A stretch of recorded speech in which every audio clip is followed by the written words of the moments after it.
Bonsoir à toutes et à tous, nous sommes le 4 août 2021, il est 20h04. Je vais vous lire la clause de non-responsabilité de la Cache Fondation avant de passer la parole à notre ami Aviram. Le support d'information et d'éducation présenté dans ce document est destiné à apporter une meilleure compréhension et permettre un échange autour du travail des GANS. Ces informations ne sont pas destinées à se substituer à un traitement médical ni à l'expérience ou jugement des professionnels de la santé. Pour les patients et les particuliers, ces informations ne doivent pas se substituer aux conseils ou recommandations des professionnels de la santé, thérapeutes ou autres praticiens. Pour les soins médicaux ou les préoccupations, y compris les décisions relatives aux médicaments et autres traitements, les lecteurs, spectateurs, auditeurs doivent toujours consulter leur médecin ou, dans les cas graves, demander l'aide immédiate des services d'urgence. Les informations portant sur les prescriptions, les procédures et l'utilisation des dispositifs médicaux doivent être fournies uniquement par du personnel médical qualifié et agréé. Nous déclinons formellement toute responsabilité directe ou indirecte, y compris de responsabilité liée à la commercialisation ou une utilisation spécifique. Cette information est fournie telle qu'elle et est considérée comme correcte au moment de sa publication. Mais il appartient au visiteur d'évaluer l'exactitude de toute information trouvée dans cette présentation.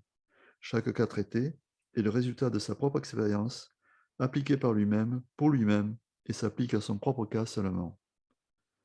Toute personne connaissant des problèmes de santé doit consulter un médecin et suivre le traitement prescrit par le médecin. Les processus d'équilibrage du plasma décrits ici sont un processus naturel qui soutient le corps, mais ils ne se substituent pas aux conseils médicaux ou aux thérapies auxquelles on est déjà soumis. Voilà les amis, il me tarde d'écouter Aviram. Merci, Joël. Avec plaisir. So, quelques clics pour me rendre. Voilà, vous m'entendez et voyez ma présentation? Oui. Good. Alors aujourd'hui, live de San Juan La Laguna au Guatemala, en plein soleil. Je suis à l'intérieur, heureusement, il fait très chaud aujourd'hui. On va multiplier les connaissances proposées, données par M. Kesh lors du Knowledge Seeker Workshop 391 du jeudi passé. Et je rajoutais aussi les informations que M. Kesh a données lors du One Nation, One World hier. Donc, il est réapparu après longtemps pour vous allez voir pourquoi. Donc, le titre de cette multiplication, c'est le couronnement de tous les enseignements. C'était ça le thème principal des enseignements du jeudi passé. Donc, co-création. Donc, notre relation avec notre âme, avec l'âme du créateur, le créateur tout court, et comment la création fonctionne dans l'univers. Il a aussi ajouté une petite pensée élargissante, bien sûr, sur le space travel. C'est très, très chouette. Vous allez aimer ça. Alors, on commence avec les bonnes nouvelles. La plus bonne nouvelle, c'est que M. Kesh avait sa fête, je crois que c'était le 2 ou le 3 août. Et nous pouvons l'envoyer aussi nos meilleurs vœux pour un joyeux anniversaire. Et je crois la façon qui lui plaît le plus, ça serait la suivante. Nous, les knowledge seekers de la partie francophone du monde, donnons librement de notre âme à M. Kesh qu'il peut prendre dans ce dont il a besoin. Nous sommes présents. Je suis présent. Je suis présent. Je suis présent. Je suis présent.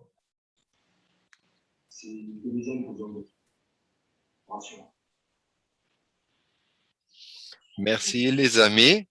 Je crois que c'est parce que ça concorde très bien avec l'enseignement sur l'âme et M. Kesh multiples fois déjà dit qu'il réside principalement sur le niveau fondamental. Donc, si on lui donne un cadeau matériel emballé, ça, c'est comme si c'est comme ça. Mais ce qui est beaucoup plus de valeur et puissance, c'est que nous donnons librement de notre âme à M. Kesh, qui est le canalisateur de ce qui souhaite le Créateur. Donc, autour de son anniversaire, il était très content. Il y avait, si vous voulez regarder One Nation, One World de hier, c'est le 191e. Vous allez voir des différentes vidéos qui étaient faites à ces sujets par d'autres groupes linguistiques du monde, surtout Farsi, espagnol au Mexique. Enregistré, je crois pas, non. Pardon? Alors, il est où, lui, pour faire ça? Il m'a pas mis en panéliste. Est-ce que vous pouvez fermer votre microphone, s'il vous plaît? Merci. Donc, vous allez voir, les félicitations et les vidéos sont très créatifs et très joyeux. Dans le même contexte, M. Kesh a dit il a apparu dans le 191e One Nation parce que il veut aussi donner les meilleurs souhaits au Conseil universel qui fête à la même journée son 4e anniversaire. Vous vous rappelez, il était fondé en 2017. Et il a donné une petite nouvelle, pas trop précise, mais il a dit que le changement de gouvernement en Iran s'est fait et ça semble vouloir dire que le président auparavant a quitté son bureau. Merci. Et nous sommes tous contents pour lui parce que maintenant il a tout le temps qu'il a besoin pour dépenser les 15 millions qu'il a reçus de la Fondation Gates. Avant, il était trop occupé par toutes ces choses qu'il a réglées comme président de cette république. Maintenant, c'est quelqu'un d'autre.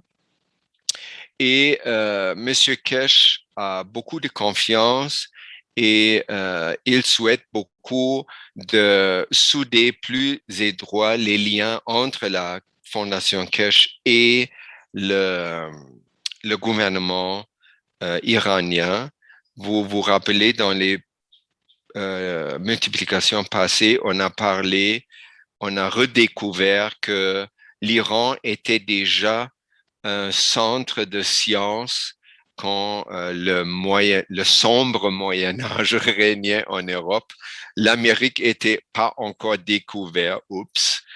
Et à ce moment-là, l'Église avait une telle emprise que les connaissances, les vraies connaissances ne pouvaient pas être répandues sous peine de mort.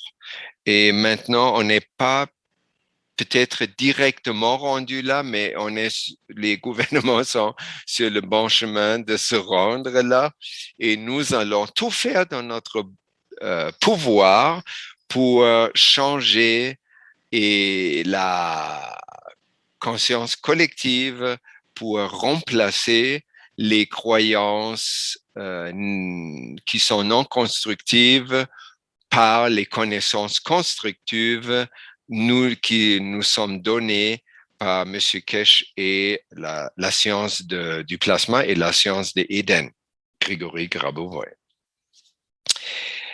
Ensuite, alors, M. Kesh souhaite que l'Iran redevienne, comme pour la 2e fois dans l'histoire de l'humanité récente, que l'Iran devient le siège de diffusion des nouvelles connaissances qui sont propres à notre pas évolutionnaire que nous, en tant qu'individus et humanité, font en ce moment.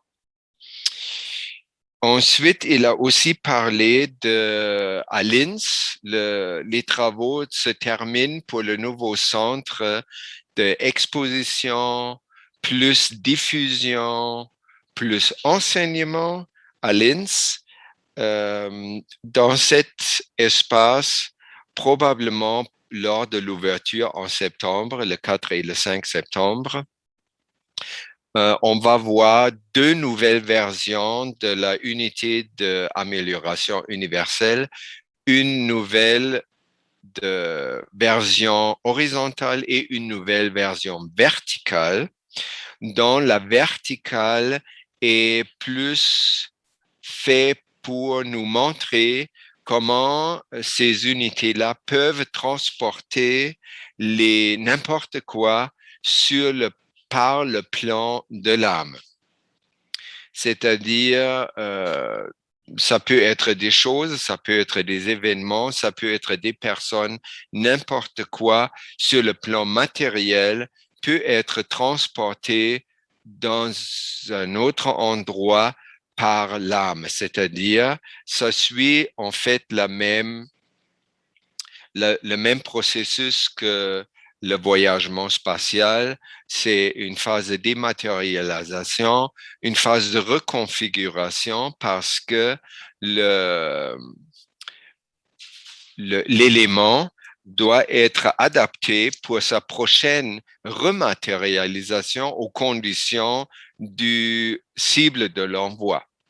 On a déjà compris ça pour nous, c'est-à-dire si nous voulons voyager sur planète Zeus ou la Lune, on suspend notre corps physique sur Terre, il va être reconfiguré, ce qu'on a appris lors des enseignements sur la coupe de l'univers. Et là, notre essence, c'est-à-dire notre âme, va reconfigurer les GANs, si on veut, ou les champs magnétiques gravitationnels, pour former un autre corps qui est plaisant pour la Lune, tout d'abord, et deuxièmement, qui nous rend possible d'interagir dans cette atmosphère, je ne sais pas, on peut dire ça, mais dans cette sphère de la Lune d'une façon matérielle, c'est-à-dire avec un corps, si c'est possible dans cet environnement. Avec la Lune, ça doit être possible parce que la Lune est visible depuis la planète Terre déjà. Ça donne aussi un grand plus à la façon d'envoyer. Si, admettons, vous commandez un nouveau lit chez Ikea ou ailleurs, et vous êtes laissé guider par vos envies, donc vous avez choisi le lit qui vous plaît le plus et vous n'avez pas regardé tout à fait les dimensions. Après, Ikea va envoyer par le biais de l'âme, c'est-à-dire le plan fondamental, votre lit, et votre lit dans la phase de reconfiguration va être configuré sur vos besoins. C'est-à-dire, même si vous commandez une chose qui n'est pas tout à fait juste pour vous, l'item qui arrive, l'élément qui arrive, le lit, va être le lit parfait pour vos besoins. C'est formidable parce qu'à ce moment-là, c'est pas vraiment important de regarder tous les détails techniques. Nous, on peut rester seulement avec notre envie, qu'est-ce qu'on voudrait voir dans notre environnement. D'ailleurs, pour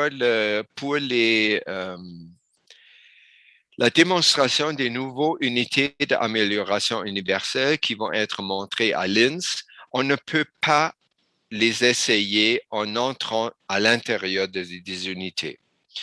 Ça, c'est pas possible parce que c'est encore comme ça que la Fondation Kesh doit se soumettre au règlement gouvernemental. Autrement, ils vont tout simplement fermer la boîte et c'est ça ce qu'on ne voudrait pas. Parce que si vous allez dans une unité comme ça pour traiter votre cancer ou pour élever votre âme ou quoi que ce soit, c'est considéré un traitement et ça prend tout le tralala avec un professionnel de la médecine et tout ça. Et la Fondation Kesh ne veut pas faire et ne peut pas faire ça. Donc, vu que l'essai physique des unités est considéré comme un traitement, pour le moment, cela n'est pas possible. Ça va être possible bientôt quand les gouvernements comprennent la nouvelle porte qui se ouvre devant nous tous avec notre pas évolutionnaire. À ce moment-là, ils vont se faire un plaisir d'ouvrir tous les événements de la Fondation Kesh et de la science d'Éden pour le public. Voilà. Ensuite, oui, il a réitéré que la conférence à Linz est le 4 et le 5 septembre. Quand il a dit ça, jeudi passé, il y avait encore seulement 50 places de libres. Et il a suggéré, si on veut participer, l'événement ne sera pas diffusé publiquement. Donc, si vous voulez y aller, il faudrait s'inscrire à la page du magasin de la Fondation Kesh que vous trouvez sur le site de la Fondation Kesh. Le prix est 500 € et c'est une donation que vous envoyez à la Fondation Kesh par votre banque ou par tous les autres moyens qu'on peut payer. Ensuite, j'aimerais parler, j'ai eu connaissance d'une difficulté que nous allons éprouver, nous tous, pendant qu'on navigue ce grand changement avec la Fondation Kesh et avec le Science of Eden. On apprend beaucoup et ces connaissances, comme on a aussi compris, restent incomplètes si ils ne sont pas assimilés par notre être. C'est-à-dire, ça prend une ouverture pour assimiler les connaissances sur tous les trois niveaux. Le niveau fondamental, c'est clair. Aussitôt qu'on écoute, on y est. Le niveau énergétique, se ouvre quand on se laisse imprégné aussi par les émotions qui sont véhiculées lors de l'enseignement ou la multiplication. Et le troisième, c'est que le sujet ou le thème est profondément transmis avant tout et surtout sur le plan fondamental, c'est-à-dire sur le plan de l'âme. Donc, on apprend plein de choses et des fois, on peut sentir une certaine impatience, comme le monsieur là, qui dit, mais oui, évolution, je fais tout pour mon évolution, mais j'ai pas, là, j'ai vécu tel événement sur le plan émotionnel avec ma femme ou avec mes enfants ou avec mon boss au travail. Et là, je vois que j'ai pas vraiment progressé. Alors, qu'est-ce que ça prend? Qu'est-ce que je fais pas de bien? Qu'est-ce qui me manque pour vraiment apprendre tout ce qui est donné? Il y a peut-être deux choses à dire dans le contexte. Première des choses, vous regardez comme c'est un conseil bouddhiste qui dit quand vous regardez combien de temps ça a pris à votre psychologie d'accepter et d'internaliser toutes les croyances collectives qui sont non constructives et qui ne nous aident pas à évoluer, combien de temps ça a pris? Normalement, c'est le temps lorsqu'on a quitté le ventre de sa maman. À ce moment-là, ou peut-être un peu avant déjà, on est exposé très étroitement aux influences des croyances collectives perpétuées par tous les êtres de notre environnement, parce que ça peut être les professeurs, nos parents, la famille, les amis et tout, la télévision. Combien de temps ça a pris? Donc, peut-être, on va dire, à partir de la naissance jusqu'à 2014, ou si vous avez fait commencer un cheminement spirituel avant, ça serait le moment, à ce moment-là. Donc, pour moi, ça serait en 2080. 55 à 80, ça donne 25 ans. Donc, j'ai pris 25 ans pour accumuler toutes les mauvaises croyances. Et maintenant, je m'impatiente parce que je n'apprends pas assez vite. Et là, je regarde depuis que je fais vraiment, je m'occupe vraiment intensément de ma croissance personnelle, c'est-à-dire de mon évolution. Là, Aviram peut dire pour lui-même, il a commencé ça en 2015, quand il a commencé à écouter les enseignements. Ça a pris tout un autre envol en 2019 ou 2020 avec Grégory Grabovoy. Donc, Aviram, il peut parler d'1 ou 2 ans. Donc, en 1 ou 2 ans, quand Aviram est dans un état propice au contrôle de la réalité, c'est-à-dire pas sous l'emprise de sa conscience non structurée, il peut voir qu'il a déjà beaucoup changé depuis. Donc, il a déjà réussi de défaire beaucoup de mauvaises croyances et de les remplacer par les connaissances. Donc, à ce moment-là, on peut être très content. La deuxième chose qu'on peut dire, M. Kesh dit toujours, il donne toutes les connaissances librement, mais la façon de laquelle les connaissances sont assimilées sur le plan individuel ou personnel de chacun et chacune de nous, ça dépend de notre état d'âme au moment de l'assimilation. Donc, ça peut être très rapide, ça peut être aussi très lent, tout dépendant dans quel état nous nous trouvons. Donc, dans les deux cas, ça prend, si on est impatient j'étais très reconnaissant à la personne qui a partagé cette expérience qui est une expérience pas facile à vivre, mais elle avait quand même le courage de le publier. Comme ça, j'ai pris connaissance. Et je trouve, moi, j'arrive à ça. Je suis sûr que chacun d'entre nous arrive des fois à ces situations-là. Et là, on pourrait au moins se dire, c'est pas grave, ça fait partie de l'évolution. L'évolution, c'est pas un processus linéaire qui se fait mécaniquement. C'est un processus vivant qui est déterminé par tous les liens à chaque instant, donc qui est complètement incompréhensible sur le plan rationnel. Et lorsque nous sommes sur le plan rationnel, nous ne comprenons pas.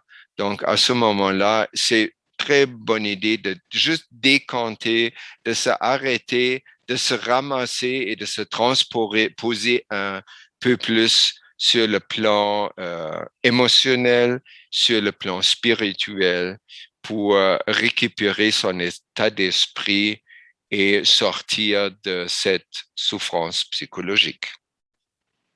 Deuxième truc que j'ai trouvé dans un chat du jeudi passé, YouTube, il y a une personne qui a trouvé que M. Kesh a des problèmes, des fois des problèmes semblent de son système respiratoire. Et là, il a posé la question, comment se fait-il que M.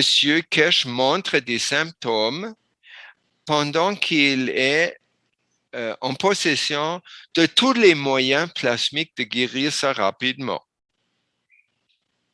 Bonne question. Nous tous avons remarqué que M. Kesh, des fois, il tousse, que M. Kesh, sa voix peut être rauque et tout ça. Et Rick, il a répondu à ça que c'est clair que M. Kesh, parce que c'est le développeur qui a développé la science du plasma, est le pratiquant le plus expérimenté. 1. 2, M. Kesh a dit à Rick ou au core group qu'il ne souhaite pas intervenir dans le travail du corps, de son corps, avec les outils de la science du plasma. Ça nous dit 2 choses. 1, il semble M. Kesh fait beaucoup de confiance ou confiance illimitée à la capacité de son propre corps à se auto-guérir. Wow, ça c'est très bon. Ça, là, nous voudrions nous rendre à ce point-là aussi. Deuxième chose, il n'utilise pas le plasma dans les outils de plasma pour son propre corps, parce qu'il n'est plus sur ce niveau-là, parce qu'il n'est plus sur ce niveau où on a besoin d'utiliser un gans de calcium, un gans de soufre ou autre chose pour guérir certaines conditions spécifiques physiques, parce qu'il essaie de nous ramener à la même place aussi depuis toujours, qu'il faudrait un peu dire au revoir aux GANs physiques et de plus s'en occuper des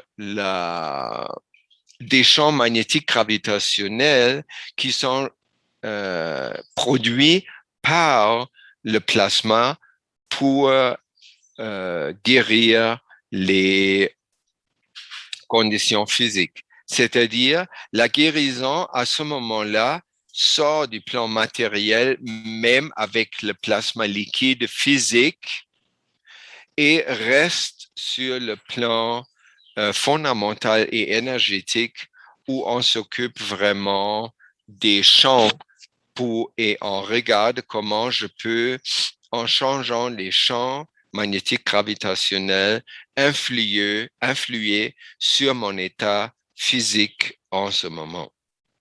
Donc, M. Kesh est clairement n'est pas un cordonnier mal chaussé, il est un cordonnier très, très, très bien chaussé, au point qu'il n'a même plus besoin de chaussures. Voilà. Et ça nous laisse glisser dans le même contexte, dans le thème principal de notre multiplication aujourd'hui, qui est le couronnement d'enseignement. Les enseignements, vous le savez tous, ont commencé avec les enseignements du nanoplaquage et comment fabriquer le GANS à partir de 2014, je crois. Alors, dans la production de GANS, de cette manière-là, on prend des éléments matériels qui est le cuivre, une plaque de cuivre, une plaque de zinc et du sel et de l'eau. La plaque de cuivre ou la bobine de cuivre, on l'a fait nanoplaquer avec du feu ou la soude caustique pour appliquer une couche nano sur cette bobine de cuivre. Par la suite, quand on fait l'assemblage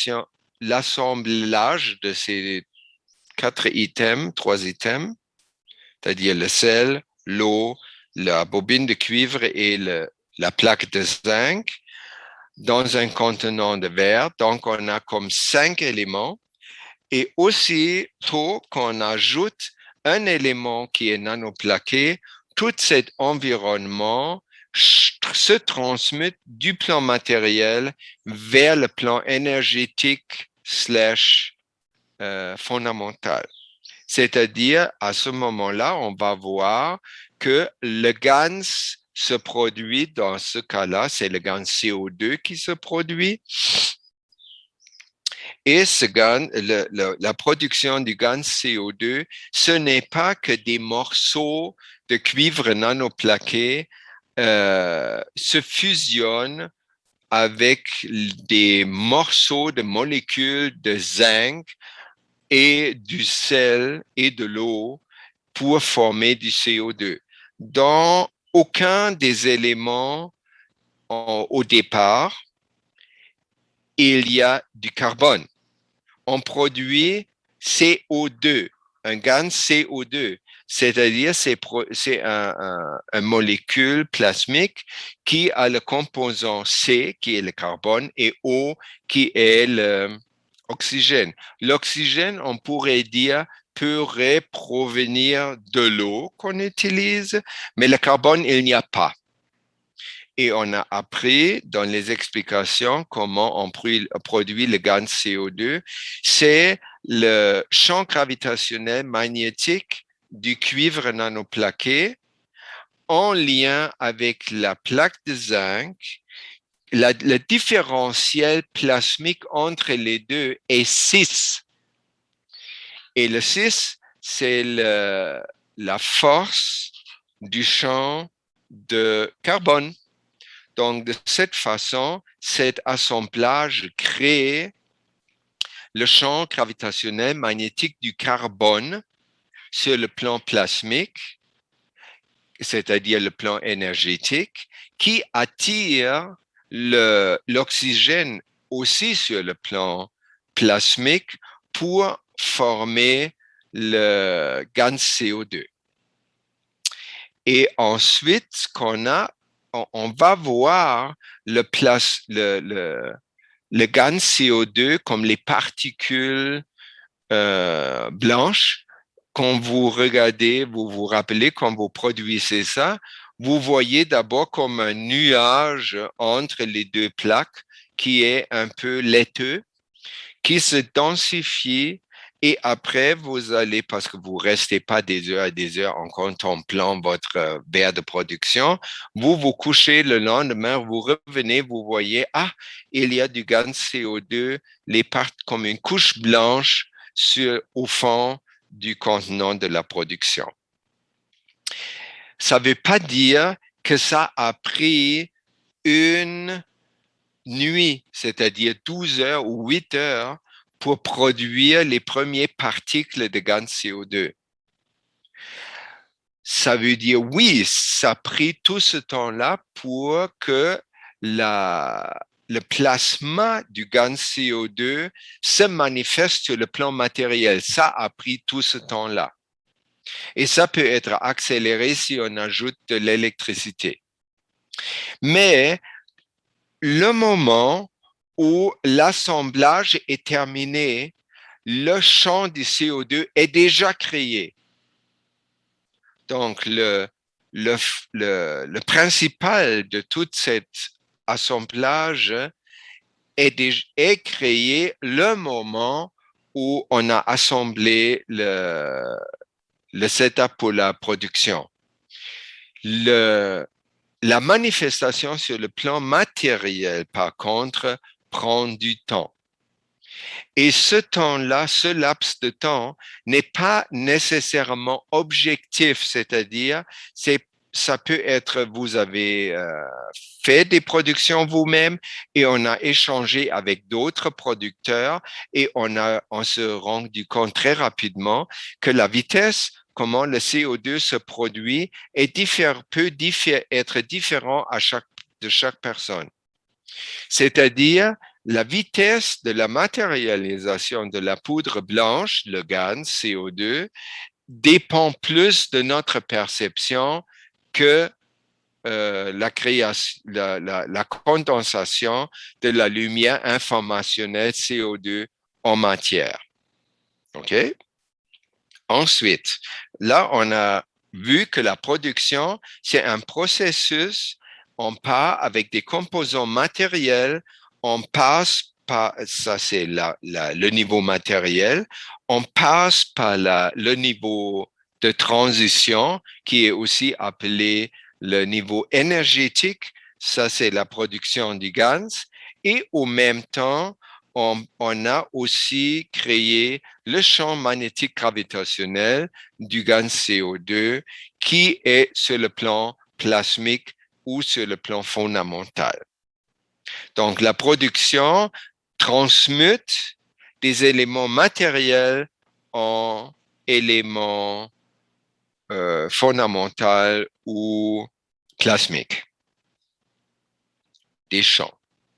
Si maintenant on regarde l'application, là, l'application la plus évidente selon Aviram, c'est si, admettons, on a un bras avec des douleurs dans le tunnel carpien. Le tunnel carpien, il est proche de l'articulation de votre main, la jointure entre la main et l'avant-bras.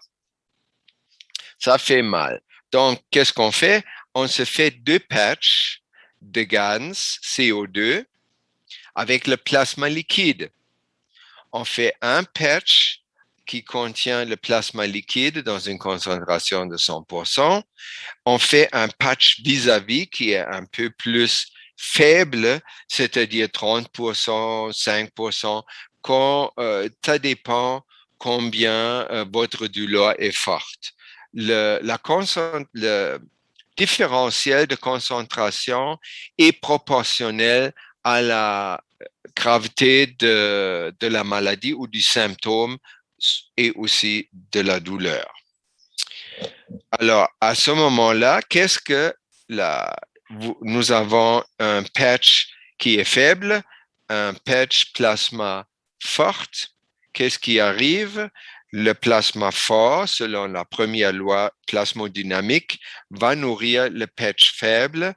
Il passe à travers la main ou le tunnel carpien qui est entre les deux et il conduit l'information d'équilibre, de balance, d'équilibration, on peut dire, à cet endroit-là. Donc, en autre mot, on pourrait aussi dire il transfère l'image ou l'information, de la lumière informationnelle d'un tunnel carpien à la norme à ce tunnel carpien physique qui est là entre les deux patchs.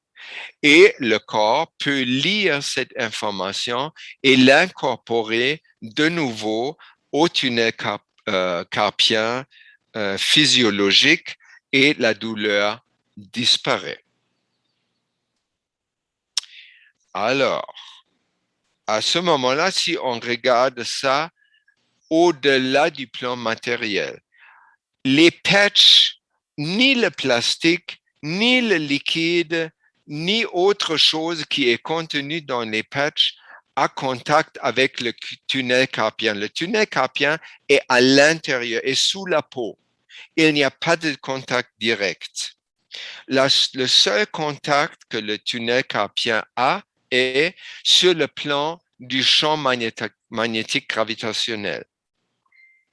Donc, ça veut dire, sur le plan de l'application de toutes les choses qu'on fait dans la science du plasma, et entièrement et seulement sur le plan invisible, sur le plan fondamental. Et on peut aussi dire, pas seulement fondamental, mais aussi sur le plan de transition, parce que ça prend une transition. C'est-à-dire, depuis tous les jours qu'on apprend la science du plasma, toutes les bien que la production requiert beaucoup de manipulations sur le niveau matériel, de l'autre côté, toutes les applications sont sur le plan de transition et sur le plan fondamental, c'est-à-dire clairement et bien au-delà du plan fondamental. Sur le plan invisible, c'est-à-dire si nous ne savions ou pas, on a toujours travaillé avec les outils de plasma sur le plan invisible. Donc, on a toujours regardé le plan invisible pour les applications. Ça peut aussi inclure les réacteurs, les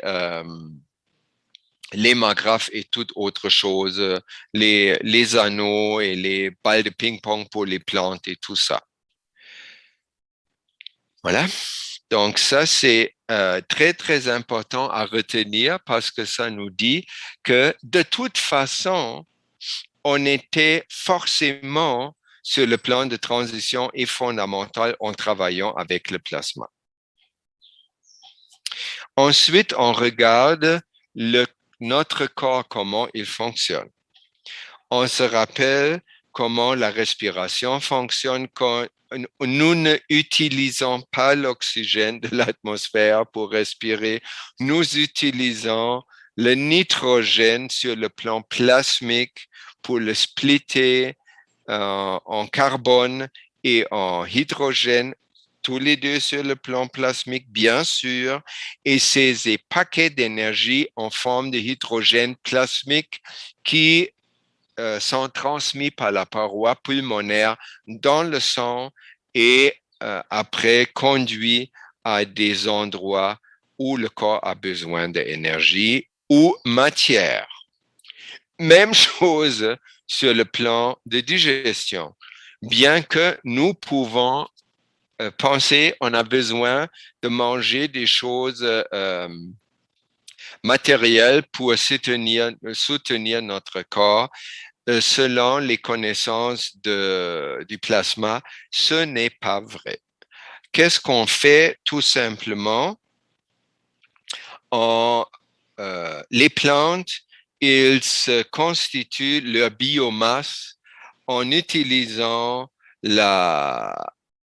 l'énergie cosmique en provenance du Soleil pour faire leur biomasse. Après, nous ou les animaux mangent la biomasse. Après, nous, on mange la biomasse tout de suite ou les animaux, par le biais des animaux.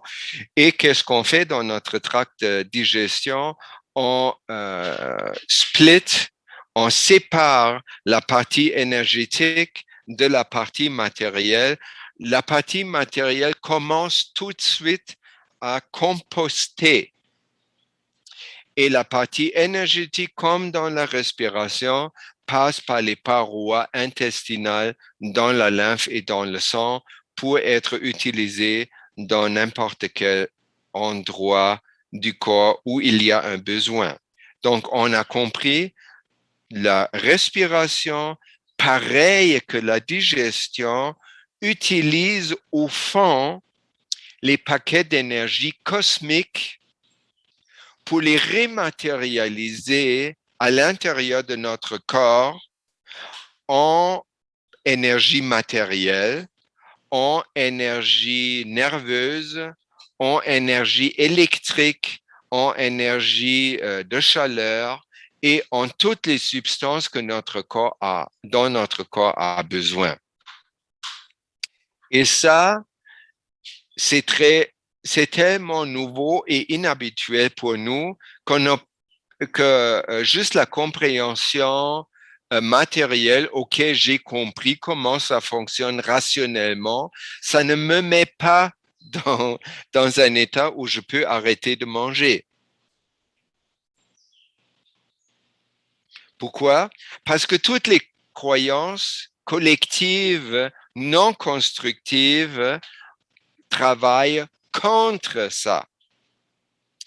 Et parce que mon libre arbitre, ou au moins le libre arbitre d'Aviram, il est beaucoup en contact avec les croyances collectives qui sont dans la situation où Aviram a faim plus fort que la nouvelle connaissance.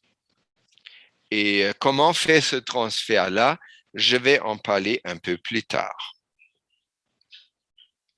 Donc, ce fonctionnement, on voit avec une conscience et un mental qui est non structuré, on ne peut pas suivre sur le plan matériel ces enseignements-là. Ça, c'est seulement possible si nous transposons notre libre arbitre de la partie non structurée de notre conscience vers la partie structurée de notre conscience. Et à ce moment, on va découvrir ce que M. Kesh a vit déjà parce qu'il n'intervient pas avec le GANS. Il fait confiance à son corps. Donc, il sait et il le vit que, oui, mon corps, il a les mêmes connaissances, la même omniscience, il est omnipuissant également à l'âme et à l'âme du Créateur parce que nous sommes faits à l'image du Créateur et il est dans un état il fait complètement confiance, c'est-à-dire les nouvelles connaissances dans son mental ont déjà remplacé les croyances collectives sur le plan de transition et par conséquent aussi sur le plan physique. Si on regarde ça maintenant dans la métaphorique de la coupe de l'univers, je vous ai remis le schéma. On a l'eau saline, on a les différentes sels qui sont dissous dans l'eau.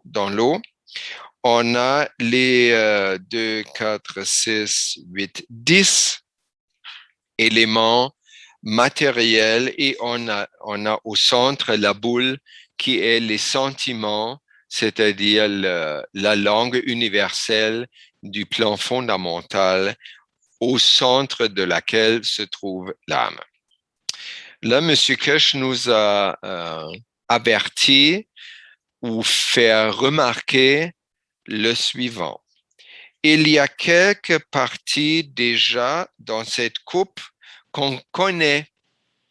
Par exemple, on a la bobine de cuivre nanoplaqué au centre qui, en lien avec la plaque de zinc en haut à gauche, interagit.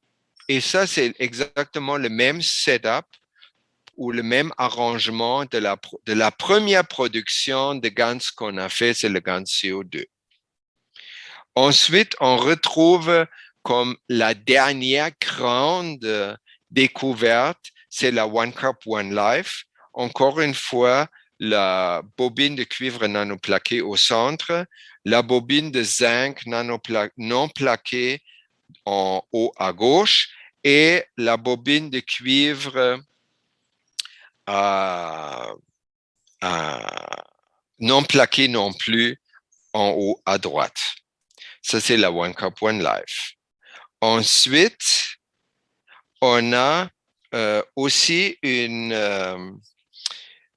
installation ou un assemblage, un positionnement très particulier qui se fait par, encore une fois, la bobine de cuivre nanoplaqué au centre, avec à gauche la bobine de fer galvanisé non plaqué et en haut la plaque de fer ou l'élément de fer non plaqué non plus. Avec ça, on a déjà dit, on crée de l'énergie dans le procédé CH3 avec fer galvanisé et on produit aussi le sang, l'hémoglobine. Donc, les deux ensemble, ça nous donne un sang plus énergétisé. Et on se rappelle que M. Kesh, à maintes reprises, a expliqué comment le sang crée la cage ou le contenant dans lequel se trouve l'âme. Et au même temps, c'est par le sang on pourrait dire aussi que le système, nos structures fondamentales, c'est-à-dire l'âme de la forme physique et le corps, se nourrissent. Donc, si je crée je renforce le sang, que le sang peut passer à un autre niveau, de donner ou de supporter l'âme et l'âme de la forme physique, à ce moment-là, je peux probablement constituer une situation qui est plus évoluée que la situation maintenant. Parce que avant le pas évolutionnaire, on vit sur un plan énergétique assez bas. Si on veut se rendre un pas plus haut sur le plan évolutionnaire, ça nous prend plus d'énergie. Déjà, pour croître, ça prend plus d'énergie que de maintenir un état donné. Voilà. Donc, on a tout compris. Cette situation où le sang est plus énergétisé, il va à un autre niveau et sur ce autre niveau, il transmet toutes nos structures fondamentales. Il donne accès à un autre niveau à toutes nos structures fondamentales au même temps. Ensuite, M. Kesh a mis notre attention sur les acides aminés. Vous vous rappelez quand vous produisez du CO2 ou de CH3, ZNO, whatever, sur votre production se forme toujours un film luisant qui sont les acides aminés. Et chaque production, soit CO2, ZNO, CH3, etc., crée ses propres acides aminés. Et cette coupe de l'univers, elle crée des acides aminés qui sont essentiellement différents des acides aminés créés par les différentes parties de cette coupe-là. C'est la même chose, ce qu'on a déjà appris quand on observe la formation d'une cellule à partir de électrons, protons, neutrons, après atomes, après molécules, après cellules. Et chaque étape plus haut, les âmes de la forme physique, les éléments constituants restent, mais il se crée une nouvelle âme collective vers laquelle les âmes individuelles se sont orientées. Donc, de cette façon-là, les acides aminés créés par une coupe de l'univers sont des acides aminés qui ont déjà une autre âme, c'est-à-dire c'est des autres acides aminés. Et finalement, la forme des sels ou le pourcentage des sels influe, on a déjà observé ça, la multiplication passée de la semaine passée. On a trouvé si on met plus de magnésium, moins de potassium et de natrium, on va produire des cellules, des peuples verticaux, c'est-à-dire plantes. Si on fait moins de magnésium et plus de sodium et potassium, on va créer des tissus plus propices pour les êtres horizontaux, c'est-à-dire les mammifères et les animaux et les humains. Donc, les proportions et la présence des sels différentes jouent aussi un rôle important dans qu'est-ce que la coupe de l'univers peut faire pour nous. Et là arrive la partie la plus, je dirais, importante, parce que les autres, déjà frôlé un peu avant, mais cette fois-ci, M. Kesh a reparlé d'inertie. Je vais commencer à vous rappeler comment on a compris l'inertie jusque maintenant. Si on regarde sur le plan plasmique la création d'un nouveau élément, on a au moins 2 plasmas qui rentrent en interaction dans un environnement donné et cela peut donner un autre plasma, c'est-à-dire un autre élément. Dans ce contexte, l'environnement terrestre, ici, sur cette planète-là, c'est le facteur d'inertie. Et on a appris que c'est l'environnement de l'atmosphère terrestre ici qui donne tout l'éventail ou la gamme de toutes les substances qui peuvent être produites sur cette planète-là. Et l'inertie et l'environnement va être différent sur la Lune, va être différent sur le Soleil, va être différent dans une autre galaxie. Il y a aussi des galaxies qui ne sont pas visibles à nos yeux charnels pour le moment. Néanmoins, les phénomènes qui se passent dans ces galaxies, la création des éléments se font exactement de la même façon comme décrit ici. Donc, dans cette formule de compréhension, l'inertie, c'est-à-dire l'environnement, est comme une constante, c'est-à-dire c'est non négociable. Et c'est bon que ça soit comme ça parce que ça ne nous sert pas à avoir 3 jambes sur cette planète-là. Ou toutes sortes d'autres variantes de notre corps physique qu'on pourrait avoir. Donc, on a compris jusque maintenant, dans la création de tout, aussi de la vie, jusqu'à maintenant, l'environnement, c'est-à-dire l'inertie de l'endroit, on pourrait aussi dire c'est l'espace-temps, joue un rôle comme une constante qui nous donne la braquette à l'intérieur de laquelle se trouvent toutes les possibilités de création matérielle.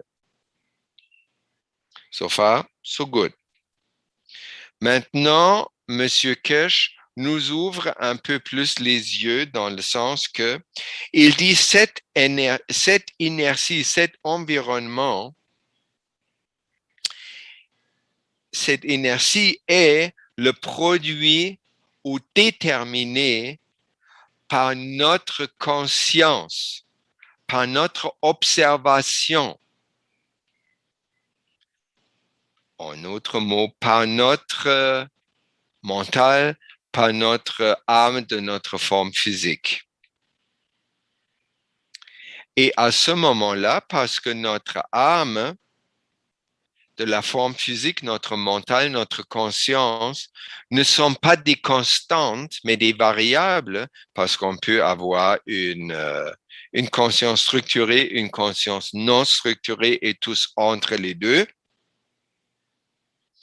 Ça fait que la constante est devenue une variable, dans le sens, et ça qu'on corrobore avec l'observation de la physique quantique qui nous dit, par exemple, le comportement d'un électron change avec l'implication de la conscience, c'est-à-dire de l'observation du chercheur. C'est-à-dire, tout ce qui se passe sur le plan perceptionnel dépend et influé grandement par la présence de l'observateur. Tous les maîtres spirituels disent la même chose.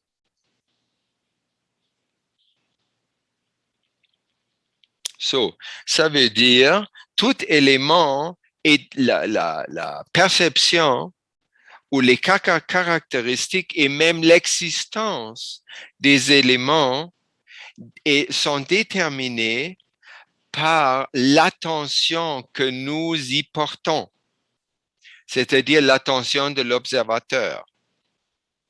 Et ça dit clairement que le monde dans lequel nous vivons est un monde perceptionnel. C'est la preuve de ça. Alors, le moment qu'on accepte que c'est l'environnement qui détermine la gamme de toutes les manifestations possibles, et on trouve, oui, c'est vrai, j'accepte aussi que mon attention, c'est-à-dire le facteur de l'observation d'un être humain sur un processus détermine le processus, je ne peux plus refuser d'accepter la véracité on pourrait dire la croyance ou de la conscience qui dit que nous vivons dans un monde perceptionnel. Et à ce moment, il n'y a plus de constante. Lorsqu'il n'y a plus de constante, lorsque la dernière constante s'est transformée dans une variable, tout est devenu variable, c'est-à-dire il n'y a plus aucune limite à notre créativité ni à notre liberté. Et là, c'est très, très important qu'on n'oublie pas le contexte. Est-ce qu'on est dans une conscience non structurée ou dans une conscience structurée? Donc, ça nous pointe de toute façon vers la réalité que toute la création est une co-création entre le créateur et nous. Donc, si on s'occupe maintenant un peu plus en détail du pivot de tout ce système-là, le pivot, c'est notre conscience. Est-ce qu'elle est structurée ou est-ce qu'elle n'est pas structurée? Hein? On n'oublie pas, on parle de notre conscience qui fait office de l'environnement qui détermine la gamme de matérialisation. Si notre conscience est très peu structurée, ça veut dire il n'y a pas de co-création, tout simplement, parce que nous n'y participons pas, parce qu'on n'a aucune conscience de ça. Parce qu'on vit dans un monde où nous subissons l'état matériel de toute manière. Donc, dans une conscience non structurée, il n'y a pas de co-création pour nous. Et en plus, notre perception est déformée parce qu'on n'est plus capable, on n'est pas capable ou autorisé de voir la réalité objective. On doit se contenter par qu'est-ce que la conscience collective nous dicte de voir. Vous vous rappelez la même chose, c'est la même chose que les indigènes de l'Amérique du Sud n'ont pas vu, on ne pouvait pas voir le bateau de Christophe Colomb, bien qu'il était grand, beau et bel là. Parce que leur croyance collective ne le permettait pas. Et ça, c'est très, très, très important parce que ça fait une nuance qui est très importante. Tout ce qui est créé, même si nous ne participons pas consciemment, tout ce qui est créé à la norme. Et aussi longtemps que notre conscience n'est pas structurée, nous ne pouvons pas le voir à la norme.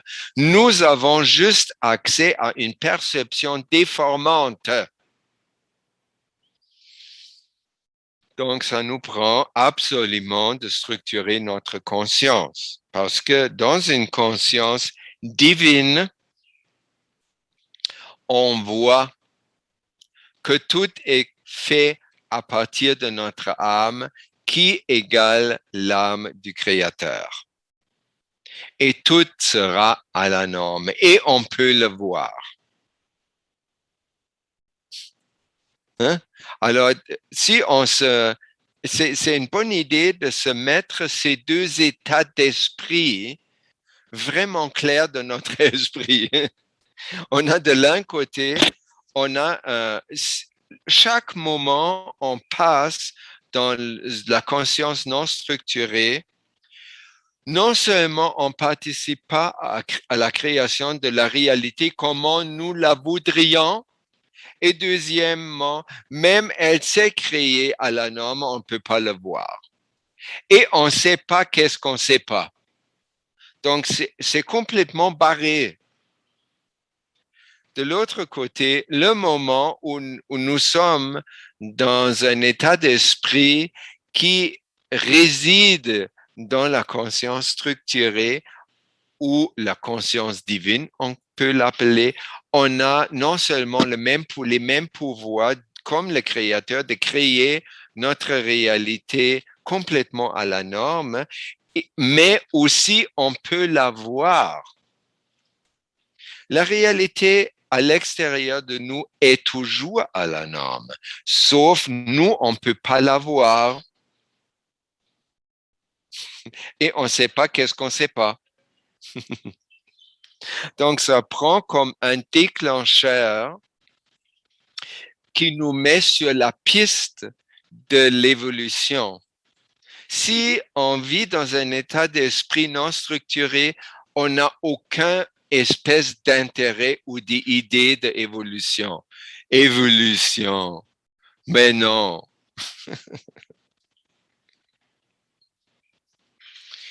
Et à la fin, M. Kesh a dit, alors il a passé toute sa multiplication de la connaissance du Créateur. On nous fait en nous faisant avaler cette nouvelle conscience que l'environnement est déterminé par notre âme et notre conscience. À la fin, il nous déballe avec une autre citation, l'inertie de l'environnement est l'âme du Créateur. Boing! Là, on dépasse même notre âme, ce qui est déjà assez difficile à avaler. Mais il nous dit ça comme en passant, et il dit en même temps, mais vous savez, probablement votre conscience et l'humanité toute entière n'est pas rendue dans un état où nous pourrions comprendre cette phrase-là. Cette phrase, l'inertie de l'environnement est l'âme du Créateur, c'est-à-dire c'est complètement libre, c'est déjà là, pas du tout une constante, c'est une variable parce que c'est un produit de toutes les interactions de tout ce qui est.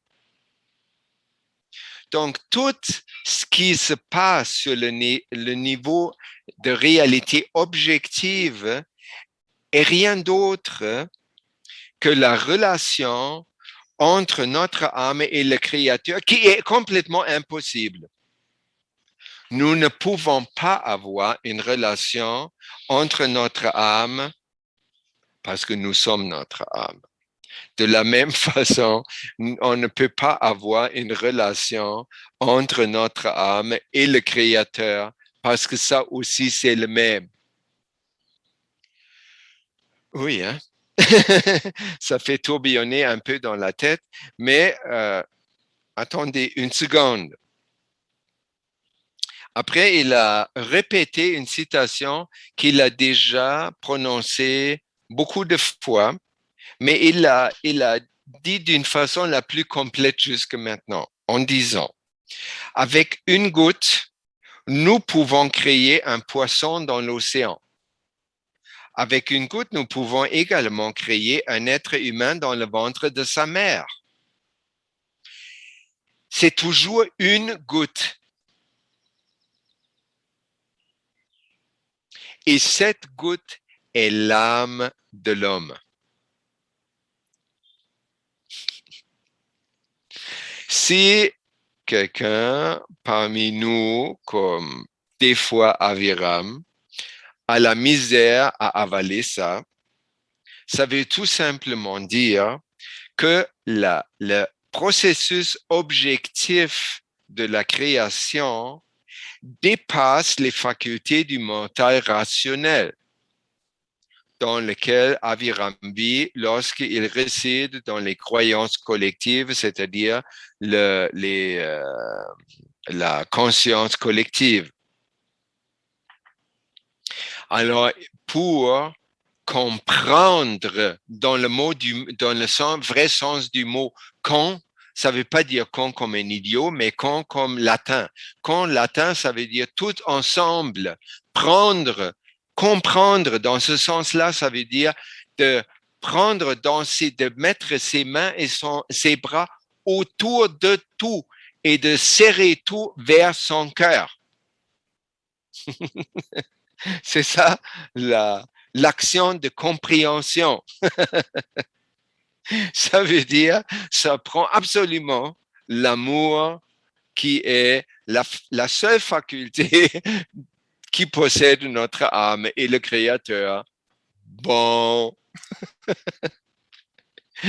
Et ça fait, si on comprend ça, même sur le plan rationnel, ça nous donne un argument absolument écrasant pour les gens qui font la promotion de intelligence artificielle et tout le bordel qui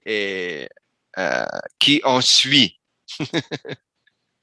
Que l'humanité, tous les êtres, ils vont être transgénétiques et ils vont être à moitié ou trois quarts intelligence artificielle, bien sûr contrôlée par un super ordinateur kabbalistique.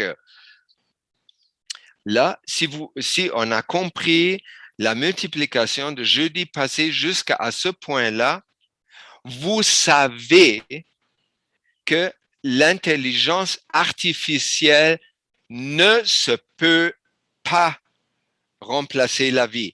Elle peut peut-être à la limite maladroitement copier la vie, mais ça ne serait pas la vie. Elle peut même pas maintenir la vie. Ou la détruire, Aviram. Hein? Elle peut aussi la détruire. Non. Non, l'intelligence artificielle. Non, elle peut peut-être maganer un peu notre forme physique.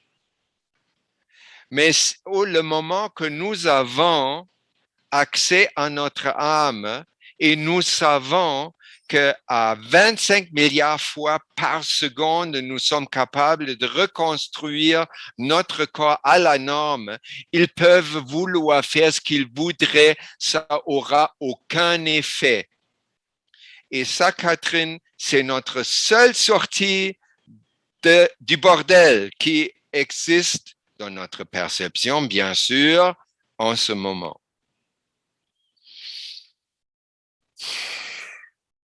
Voilà. Ensuite, il y a une suite. Oui. Comment se rendre? Et ça fait aussi une connexion au début de notre difficulté avec notre impatience. Mais quand nous serons prêts, enfin, est-ce qu'on ne peut pas utiliser, Monsieur Kirsch ne peut pas nous inviter tous, les bons knowledge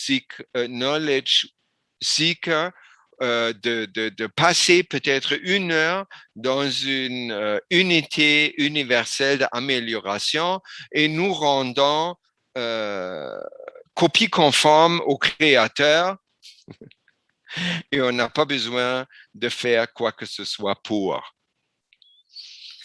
Peut-être c'est possible, mais pour le moment, il ne nous invite pas à faire ça. Et de toute façon, les unités d'amélioration ne sont pas accessibles, même pas pour nous.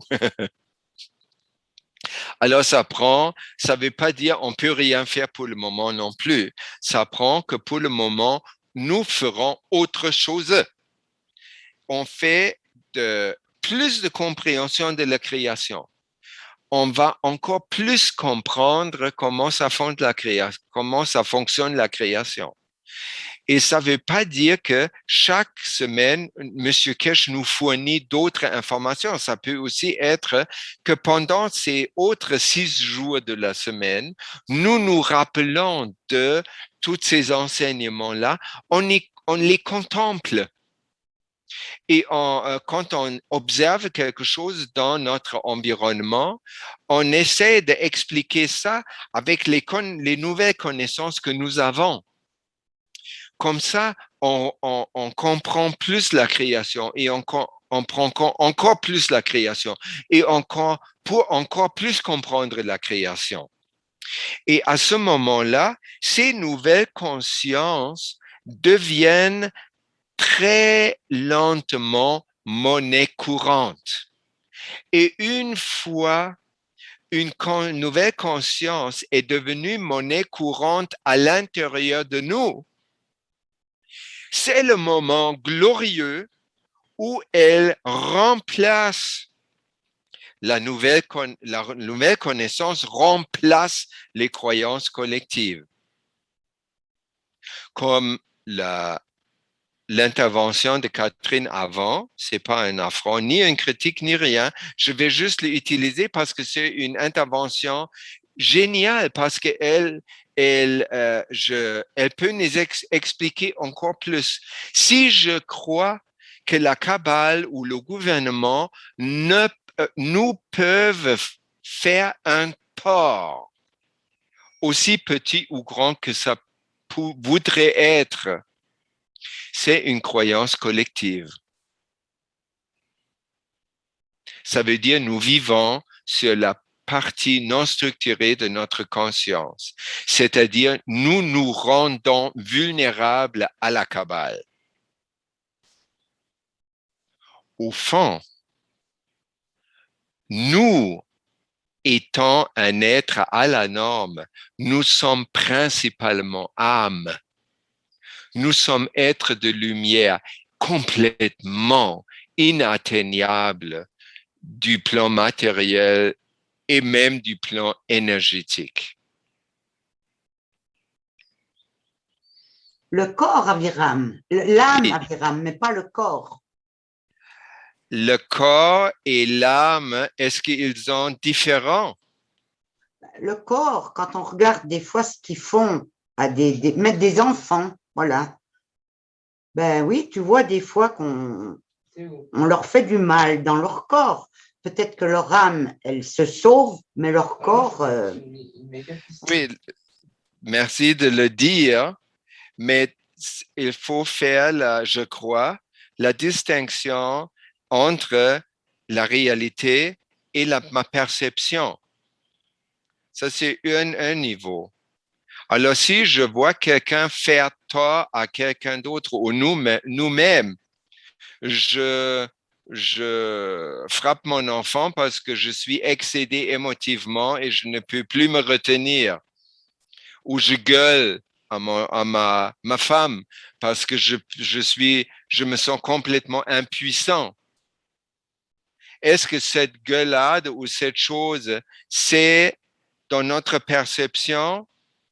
Mais oui, c'est dans notre perception. Est-ce que l'autre être comme mon enfant que j'engueule ou ma femme que j'engueule, elle est quoi? Fondamentalement une âme et je peux nuire à son corps. Oui, je peux avoir l'impression que je peux faire ça. Est-ce que si le moment que l'autre est entièrement avec sa conscience sur le plan fondamental, il il est inatteignable, même si je le voudrais, je ne le pourrais pas. Ou est-ce que, comme un très bon exemple, c'est le Jésus. Jésus a acquiescé à se faire torturer et, entre guillemets, tuer. Il a fait ça pour nous, parce qu'autrement, on n'aurait pas eu une perception il a fait ça pour rapprocher son enseignement à notre état d'esprit. En réalité, Jésus était complètement inatteignable. Et je vais vous raconter, ou surtout à toi, Catherine, c'est un exemple de la vie de Bouddha. Bouddha se promène avec ses disciples. Ils ont persécuté par des soldats hindous qui voulaient tuer Bouddha parce qu'il voulait établir une autre religion. Bouddha voulait rien de ça, mais eux, ils croyaient ça. Donc, ils se sont armés, ils ont persécuté Bouddha avec ses disciples. Les disciples imploraient Bouddha, s'il te plaît, donne-nous refuge. Bouddha répond à eux, votre seul refuge, c'est votre croyance à l'intérieur de vous. Je ne peux pas donner, moi, refuge à vous. Après, les soldats se sont mis en position, c'était comme, je ne sais pas, 1000 soldats. Ils ont tiré chacun une flèche vers le Bouddha. Et ce nuage de flèches mortelles se sont projetés vers Bouddha. Bouddha, les soldats et la plupart des disciples ont vu des flèches voler. Bouddha lui-même et peut-être un ou deux disciples ont vu des pétales de rose qui tombaient du ciel. Bouddha, par la suite, s'est vu lui-même se baignant dans une avalanche de pétales de rose, dans une béatitude sans limite. Les autres disciples et les soldats ont vu le Bouddha atteint par les flèches, mort dans une flaque de sang sur la terre. Qui a raison? Là, je dois vous dire, tous les deux ont raison ou personne a raison. Parce que la raison, la vérité est le Bouddha qui a l'impression de se baigner dans les pétales de rose et après il continue son chemin. Les autres voient le corps mort. Parce que pour eux, la mort existe. Pour Bouddha, la mort n'existe pas. Comme ça, on ne peut pas dire Jésus est mort à la croix. Bullshit. Franchement. Alors tout ça, je me suis fait emporter un peu parce que ça me passionne et parce que je comprenais avant comme Catherine. Et oui, moi aussi, ça me passionne, Aviram. Parce que j'ai passé beaucoup de choses. Oui. J'ai passé énormément de choses depuis mon accident, moi, j'ai vu. Oui. J'ai cloué le bec à beaucoup de gens en pensant différemment d'eux et en faisant ce que moi je voulais. Oui. Eux, ils pensaient que c'était impossible. C'est ça. Et avec le temps, on comprend plus et pour ça, j'ai tellement de gratitude pour toi, Catherine, que tu as dit ça parce que je pouvais le prendre vraiment comme un flambeau que je pouvais allumer d'autres flambeaux et maintenant tout le monde brûle. Servira, même maintenant, quand je vais chez les neurologues pour me contrôler de temps en temps, ils me disent tous, avec le dossier que vous avez, mais comment vous faites pour être debout? Comment vous faites pour avoir cette énergie? Ils ne comprennent pas parce que pour eux, j'avais fait tous les neurologues en Suisse, je ne devais plus jamais remarcher. Et je leur ai dit, c'est pas vous qui commandez. C'est ça, exactement. C'est exactement ça.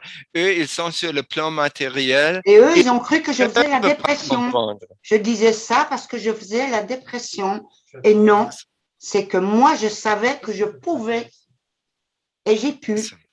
Mhm.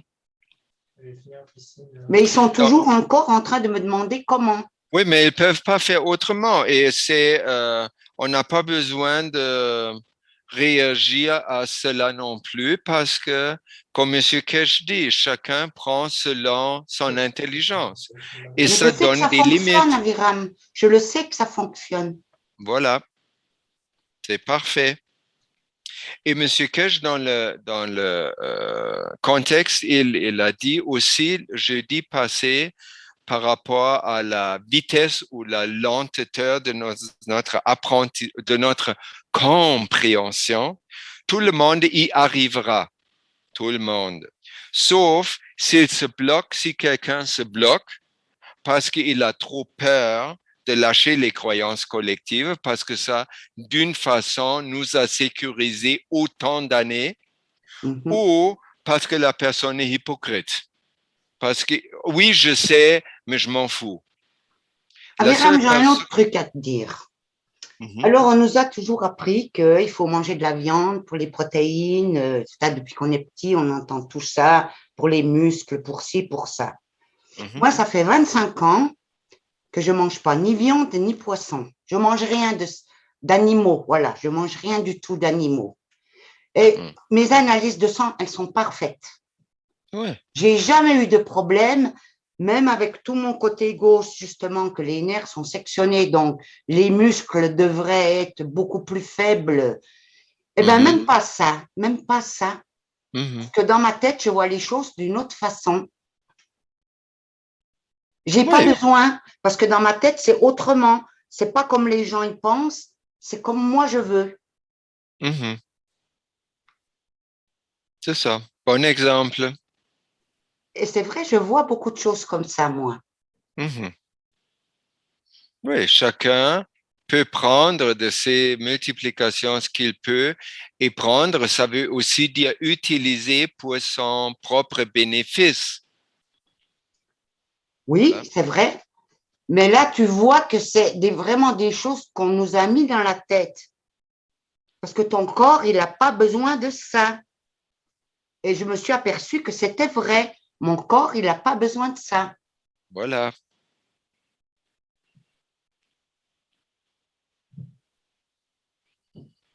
C'est bon? Oui, sur beaucoup d'autres choses, je vous dirai une autre fois. Merci, Catherine. Donc, je vous dis la deuxième façon, moitié de la citation de M. Kesh. La seule façon de ne pas évoluer est de nier les connaissances de l'univers. Dans ce cas, c'est juste pas votre heure. Parce qu'au début, il a dit tout le monde y arrivera.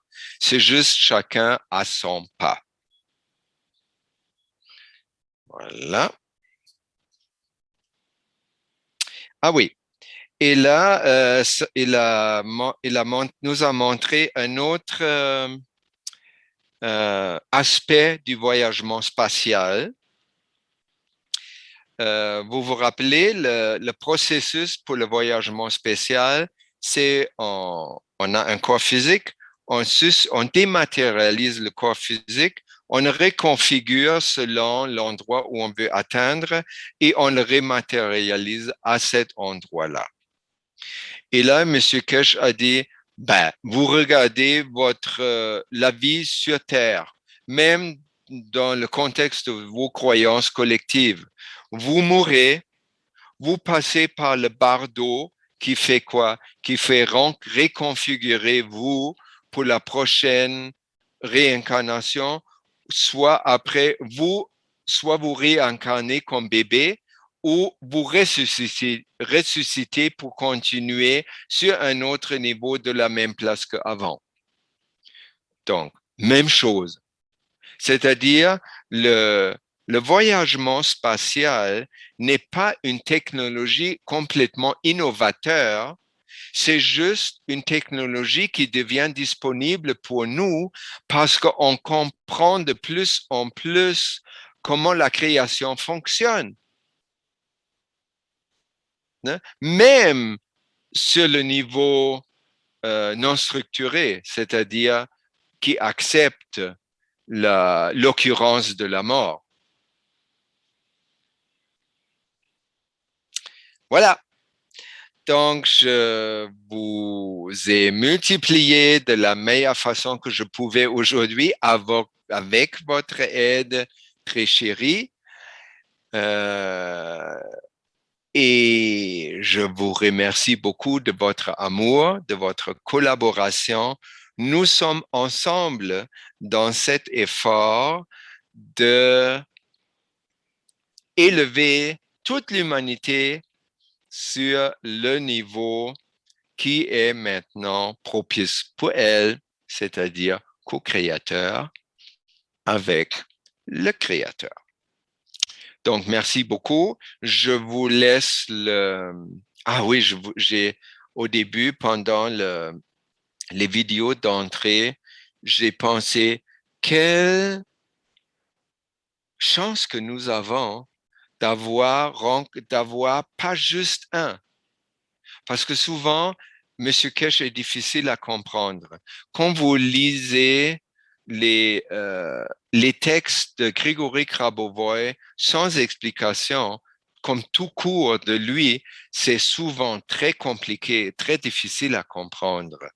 Osho, tout le monde, Eckhart Tolle des fois. Donc, quelle chance que nous avons aujourd'hui qu'on a tellement de multiples multiplicateurs qui multiplient les connaissances universelles en provenance du Créateur d'une façon qui est facile pour nous. Hein? N'est-ce pas formidable? Alors, je vous laisse le microphone avec ça et merci beaucoup.